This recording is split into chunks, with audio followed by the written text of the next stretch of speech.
थांबा, हा video skip करू नका, कारण आज तुम्ही पाहणार आहात स्वामी समर्थ अक्कलकोटमध्ये कसे प्रकट झाले. हा फक्त कथा नाही, हा अनुभव आहे श्रद्धेचा, चमत्काराचा आणि विश्वासाचा. श्री स्वामी समर्थ अक्कलकोट, एक छोटंसं गाव, पण इथून सुरू झाली एक दिव्य कथा जी आजही लाखो लोकांच्या आयुष्यात बदल घडवते. अक्कलकोटमध्ये अचानक एक दिव्य व्यक्ती दिसायला लागली. लांब केस, अंगावर साधं वस्त्र, डोळ्यांमध्ये विलक्षण तेज. कोणालाच माहीत नव्हतं हे कोण आहेत, कुठून आले आहेत. ते कधी मंदिराजवळ बसायचे, कधी झाडाखाली ध्यान करायचे. लोक त्यांना वेडे समजायचे, पण काहींना जाणवत होतं की ही सामान्य व्यक्ती नाही. पहिला संकेत. एक दिवस एक गरीब माणूस खूप अडचणीत होता. तो त्या दिव्य व्यक्तीजवळ गेला आणि मदतीची विनंती केली. त्या व्यक्तीने फक्त त्याच्याकडे पाहिलं आणि हसले. दुसऱ्याच दिवशी त्या माणसाच्या आयुष्यात चमत्कार झाला.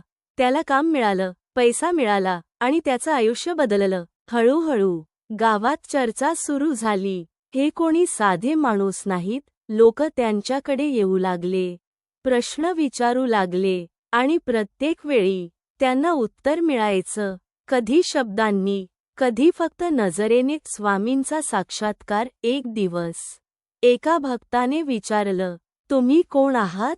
तेव्हा त्या दिव्य व्यक्तीने शांतपणे उत्तर दिलं, आम्ही आहोत स्वामी समर्थ. त्या क्षणी सगळ्यांना जाणवलं की हे सामान्य नाही, हे दैवी आहेत. अक्कलकोटचा मठ. हळूहळू स्वामी अक्कलकोटमध्येच राहू लागले. लोकांनी त्यांच्या सेवेसाठी एक ठिकाण तयार केलं, आज ज्याला आपण स्वामी मठ म्हणून ओळखतो.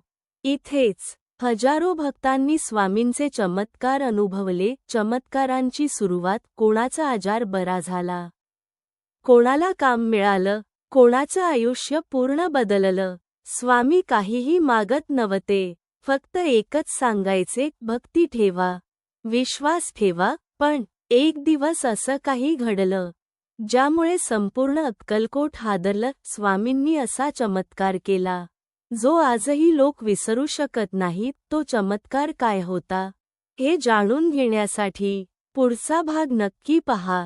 जर तुम्हाला स्वामी समर्थांवर विश्वास असेल तर कमेंटमध्ये जय स्वामी समर्थ लिहा. व्हिडिओ लाईक करा आणि अशीच स्वामींची कथा रोज पाहण्यासाठी चॅनलला सबस्क्राईब करा.